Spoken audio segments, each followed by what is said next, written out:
Thank you, Madam Chair. I'm really struck by the saying, politics makes strange bedfellows.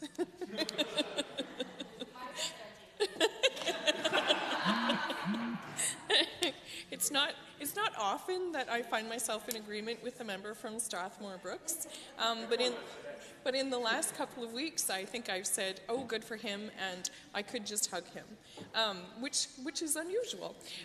So I just want to reiterate why I think the timeline is important.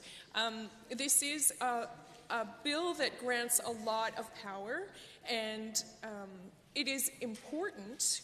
Given the circumstances that we're in right now, with the pipeline being in jeopardy, it is really important for the government to have the tools that it needs in order to be able to put the province in the best possible negotiating position to ensure that the pipeline is completed.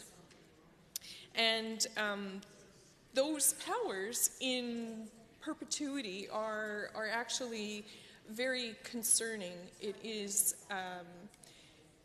is possible for a government in the future to use these powers in a way that wouldn't necessarily be in the best interests of the province or the producers in the province.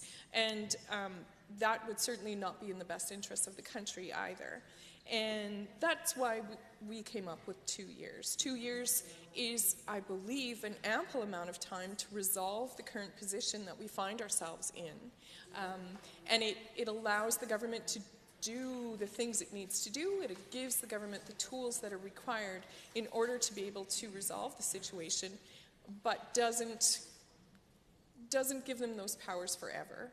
And in the eloquent words of my colleague from Strathmore-Brooks, I think 2 years is a reasonable amount of time. It's sufficient to get the job done, and it also ensures that the powers of the government are limited in the future. And for those reasons, I would like to encourage my colleagues to please vote in favour of the amendment.